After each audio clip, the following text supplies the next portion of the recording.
भगवान बुद्ध को उनके शांत स्वभाव और क्षमादान से भी जाना जाता है।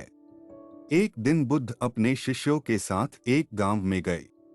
बुद्ध की यात्रा सुनकर कई ग्रामीण उनका आशीर्वाद लेने के लिए उमड़ पड़े। एक व्यापारी अपने बच्चों के साथ व्यापार कर रहा था। वह बुद्ध से नाराज था।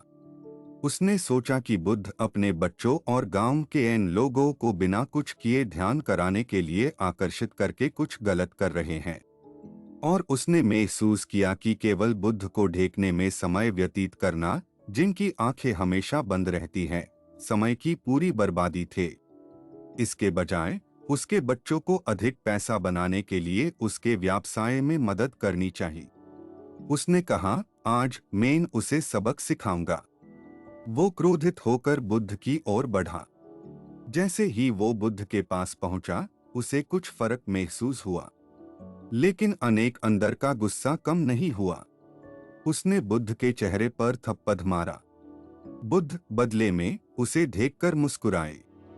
ये देखकर उनके शिष्य और ग्रामीण व्यापारी उस पर भड़क उठे, लेकिन बुद्ध की उपस्थिति में उन्होंने अपनी भावनाओं को नियंत्रित किया और चुप रहे। व्यापारी ने देखा कि उसकी इस हरकत पर उसके आसपास के लोगों की ओर से कोई प्रतिक्रिया नहीं हो रही है। फिर उसने सोचा, अगर मैं यहाँ रहूंगा तो फिर से गुस्सा करूंगा।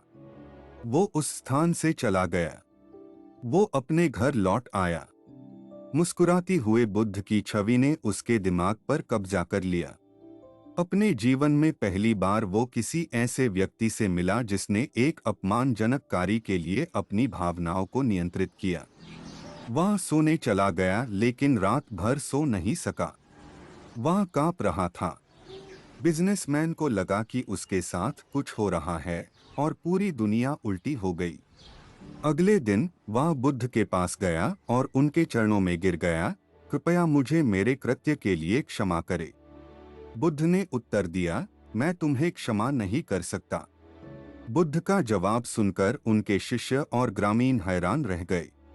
बुद्ध अपने पूरे जीवन में दयालु रहे हैं और सभी को अपने आश्रम में स्वीकार किया, चाहे उनका अतीत कुछ भी हो। और अब वे कह रहे हैं कि वे व्यवसायी के व्यवहार के लिए बहाना नहीं बना सकते। सभी के सदमे को भांपते हुए उन्होंने समझाया, जब आपने कुछ नहीं किया है तो मैं आपको क्यों क्षमा करूं? व्यापारी ने उत्तर दिया, कल मैंने ही आपके मुंह पर तमाचा मारा था। बुद्ध ने कहा, वह व्यक्ति अब यहाँ नहीं है। अगर मैं कभी उस व्यक्ति से मिलूं जिसे तुम थप्पड़ मारोगे, तो मैं उससे कहूंगा कि तुम्हें माफ कर दी। अब यहाँ इस क्षण में जो व्यक्ति है, उसके लिए आप गौरवशाली हैं और आपने कुछ भी गलत नहीं किया है। कहानी की सीख। जीवन में सच्ची क्षमा केवल ये कहना नहीं है कि मैं तुम्हें क्षमा करता हूँ। जब हम किसी व्यक्ति को क्षमा करते हैं तो उस व्यक्ति को कभी पता नहीं चलना चाहिए।